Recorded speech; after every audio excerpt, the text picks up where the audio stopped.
Masih di Kompas Petang bersama saya Cynthia Rompas. Saudara Kepala Badan Intelijen dan Operasi Khusus Israel atau Mossad, David Barnea mengucapkan terima kasih secara khusus kepada Badan Intelijen IS CIA yang telah terlibat dalam operasi serangan ke Iran. Barnea juga menambahkan intelijen Israel akan terus mengawasi proyek nuklir Iran di tengah berlangsungnya gencatan senjata yang telah disepakati dua negara.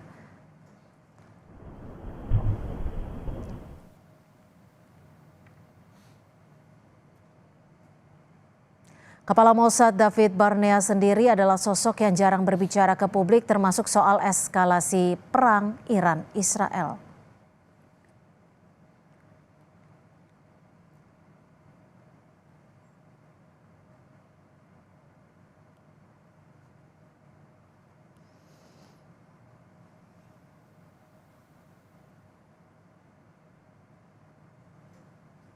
אני רוצה להביע הערכה וגם הוקרה לשותף שלנו המרכזי, ה-CIA, על הפעילות המשותפת, על המבצעים שבאו לידי ביטוי, וגם לראש ה-CIA, שתמך במוסד בהבאת ההחלטות הנכונות, שבסופו של דבר אפשרו את המבצע הזה. אנחנו נמשיך לפקוח 7 עיניים על כל הפרויקטים שיש באיראן, שאותם אנחנו מכירים בצורה המעמיקה ביותר.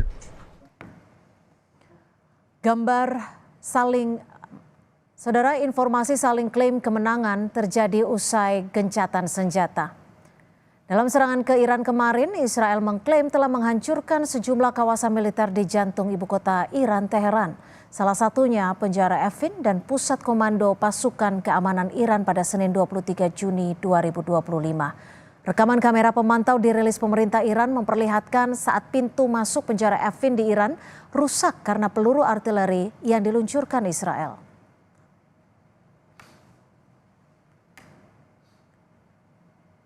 Dalam perang selama 12 hari, serangan Israel dan Amerika Serikat ke Iran menghancurkan 3 fasilitas nuklir Iran yang berada di Natanz, Isfahan, dan Arak. Israel juga merusak infrastruktur pertahanan udara di dekat Teheran dan peluncur rudal Iran. Akibat serangan Israel, 20 pejabat tinggi militer dan ilmuwan nuklir tewas.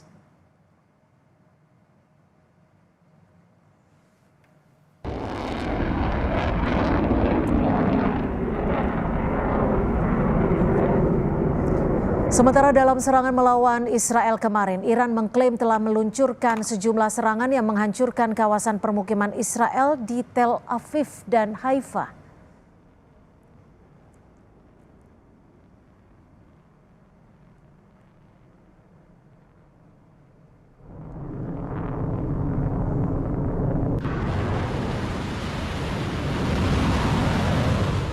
Pasukan Garda Revolusi Islam Iran juga mengklaim keberhasilannya dalam operasi penyerangan ke pangkalan udara Amerika Serikat di Qatar pada Senin 23 Juni 2025. Garda Revolusi Iran menyatakan serangan rudal ini sebagai balasan dari serangan Amerika yang merusak 3 situs nuklir di Iran.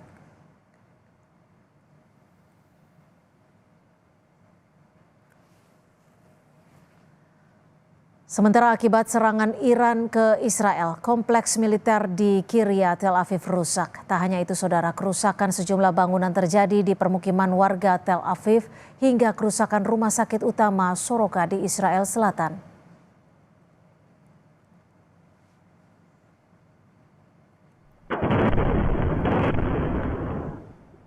Perdana Menteri Israel Benjamin Netanyahu mengklaim kemenangan dalam perang selama 12 hari melawan Iran. Netanyahu mengklaim telah menghancurkan 3 fasilitas nuklir Iran di Natanz, Isfahan, dan Arak. Netanyahu pun berterima kasih kepada Presiden Trump karena telah membantu Israel menyerang Iran. Netanyahu juga mengancam jika ada yang Iran ingin memperbaiki sejumlah fasilitas nuklirnya, Israel akan melanjutkan serangan. המרכזי בנתנז, את מתקן המרת האורניום באספהאן ואת מתקן המים הכבדים בערק. ידידנו הנשיא טראמפ התגייס באופן חסר תקדים לצידנו. בהנחייתו, צבא ארצות הברית השמיד את אתר ההעשרה במעמקי האדמה בפורדו. תקפנו עוד עשרות מתקנים של תוכנית הגרעין האיראנית כולל מעבדות ומפעלי ייצור של צנטריפוגות. ואם מישהו באיראן ינסה לשקם את הפרויקט הזה, נפעל באותה נחישות, באותה עוצמה, לגדוע כל ניסיון כזה. אני שב ואומר, לאיראן לא יהיה נשק גרעיני. Presiden Iran Masoud Pezeshkian memuji upaya yang dilakukan pasukan militer dan warga Iran atas keberanian mereka selama perang melawan Israel. Presiden Iran menegaskan serangan yang dilancarkan Iran ke Israel sebagai respon untuk mempertahankan kedaulatan Iran.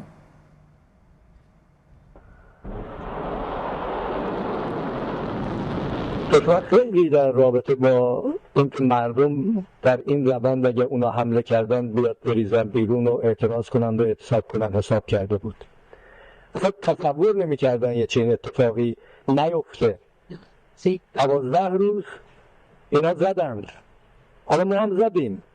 ولی مهمتر از همه اینا این بود که مردم همه یک صدا ایستادند از ایران ما، از تمامیت ارضی ما و از کشور دفاع کردن، در صورتی که تمام تلاش‌ها رو این سرویس‌های اطلاعاتی و بیگانه داشتن می‌کردن که در نقاط مختلف کشور ما یه آشوبی راه بندازن و بعد سوار این آشوب بشن. Presiden Amerika Serikat Donald Trump mengatakan akan melakukan pertemuan dengan perwakilan Iran pekan depan. Trump mengaku akan ada penandatanganan perjanjian yang melibatkan dua negara. Trump juga menyinggung peluang kesepakatan perjanjian nuklir yang melibatkan Iran dan Amerika. Menurutnya perjanjian itu tidak diperlukan pihak Amerika saat ini. Look, we're going to talk to them next week with Iran. We may sign an agreement. I don't know. To me, I don't think it's that necessary. I mean, they had a war, they fought. Now they're going back to their world. I don't care if I have an agreement or not. The only thing we'd be asking for is what we were asking for before about we want no nuclear, but we destroyed the nuclear.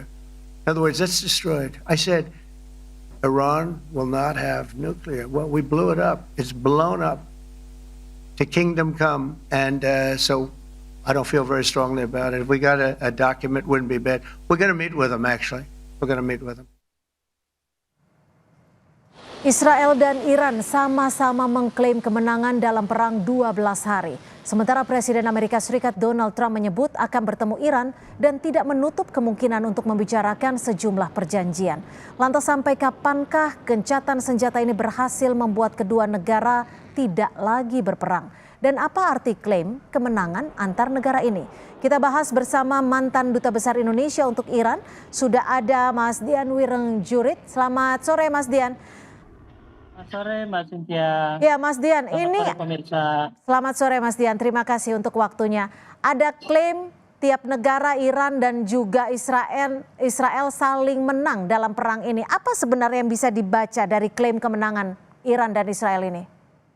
Terima kasih Mbak Cynthia. Begini, kalau kita dengar kata klaim itu semua negara yang terlibat perang pasti pada tahap tertentu akan saling mengklaim, bukan hal yang aneh. Tapi dalam konteks perang Iran dan Israel ini mari kita lihat yang kasat mata sajalah. Ya kan? Katanya 3 fasilitas nuklir Iran diserang hancur. Tapi kalau dilihat dari data-data saja kok tidak ada radiasi gitu loh ya yang keluar. Sementara kecelakaan di Fukushima Jepang karena bencana alam, terus kemudian Chernobyl karena kebocoran akibat kesalahan manusia, itu semua kadarnya hanya 3,67% uranium yang diperkaya. Tapi radiasinya sudah bisa menimbulkan banyak korban dan kota itu ditutup gitu loh. Yang katanya 3 situs nuklir ini pertama tidak ada radiasi. Kalau kemudian dibilang katanya hancur, ya pasti terganggu programnya. Tapi dunia pasti tahu dong bahwa situs nuklir Iran itu tidak hanya di 3 tempat gitu loh. Tersebar di berapa banyak yang katanya utama menurut versi barat itu ada 7. Tapi Mas Dian, 3 katanya. Ya kalau kita lihat dari klaim kemenangan antara Iran sama-sama klaim menang, apakah ini ada kaitannya untuk memberikan citra kekuatan masing-masing negara ataupun legitimasi politiknya? Saya akan ke situ. Dari klaim fisik saja yang saya katakan, itu tidak masuk akal kalau Israel serta-merta menyatakan menang. Apalagi kalau kita lihat, kalau 1 lawan 1 anak-anak muda bilang apple to apple, Israel juga rusaknya parah kok, ya kan? Semua, ya bukan semua, instalasi militer dan pusat-pusat militer mereka juga terkena sasaran kok. Tapi kok bisa mengklaim menang, tanpa Amerika tidak akan bisa Israel bilang menang. Karena dibantu Amerika saja mungkin karena jelas lebih besar, tidak apple to apple. Ya kemenangan Israel sama Amerika buat saya tidak ada artinya. Tapi yang pasti ini Mbak Cynthia, orang juga tahu kok Iran dikeroyok. Apple to apple Israel sudah tidak ada artinya. Secara fisik dibantu oleh Amerika, mereka klaim menang. Padahal kalau mau jujur secara politik dunia pasti memahami dan sekarang banyak masyarakat dunia yang justru pro Iran.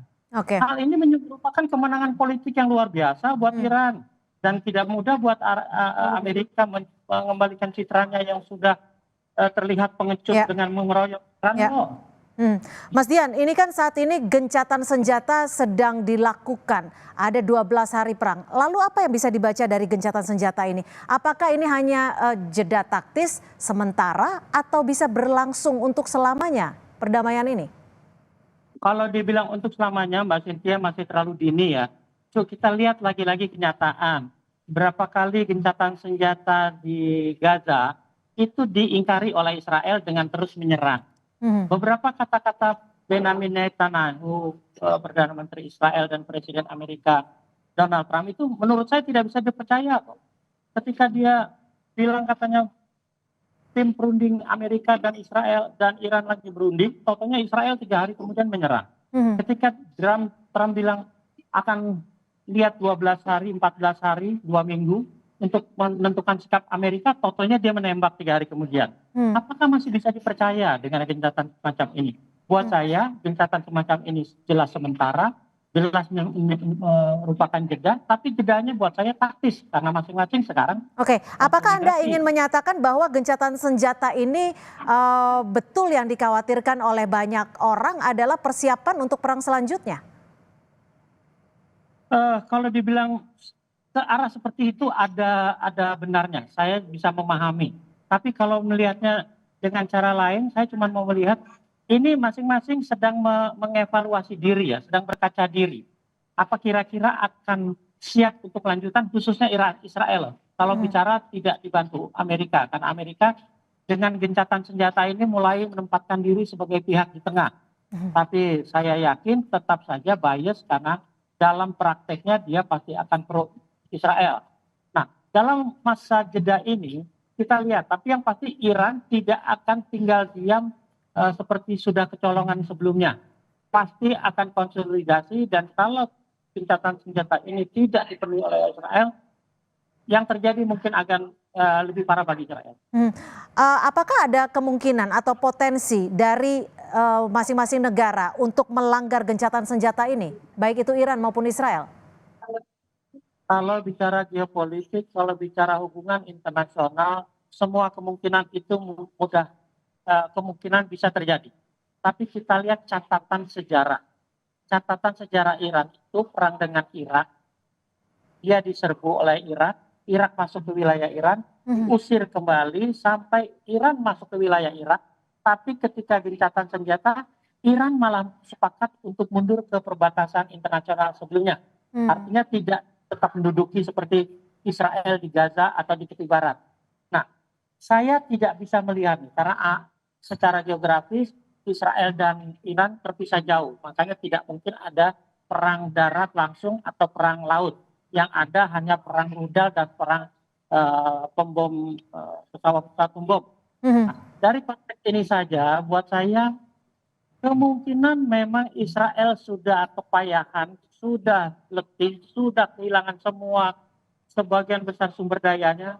Saya pikir kalau saja Trump benar-benar objektif melihat kenyataan ini, mudah-mudahan gencatan senjata ini akan lama. Kalau kita bicara soal kekuatan militer nih, baik dari Iran maupun dari Israel, seberapa kuat masing-masing negara terkait kekuatan militer yang tersisa, baik itu personel, misil, nuklir, dan juga anggaran? Mbak Cynthia, Ya. memang secara kekuatan militer umum mungkin bisa dikatakan tentara. Masing-masing punya rudal, tapi tidak bisa, dalam konteks ini tidak bisa dibandingkan. Karena apa? Karena tidak mungkin terjadi perang darat atau perang laut. Jadi kalaupun Iran lebih kuat di laut, tidak ada bandingannya karena Israel negara kecil, angkatan lautnya juga di Laut Tengah, tidak akan ketemu. Kalau darat tidak akan mungkin terjadi karena harus melewati berbagai negara. Jadi yang bisa diperbandingkan adalah kemampuan kapal terbang dan rudalnya. Kalau dari kapal terbang, kapal-kapal jet tempurnya, Israel jelas lebih kuat karena dibantu oleh pesawat-pesawat jet mutakhir dari Amerika yang negara lain belum punya. Iran sendiri baru tahap pengembangan pesawat jetnya, tapi jet-jet Rusia baru sebagian datang, tapi jet lama masih ikut terbang. Secara angkatan udara, secara laga di udara, memang kelihatan Iran kurang kuat dalam segi pesawat tempurnya. Tapi rudalnya Iran saya yakin jauh lebih banyak dari Israel. Oke, kalau jangkauan rudalnya bagaimana?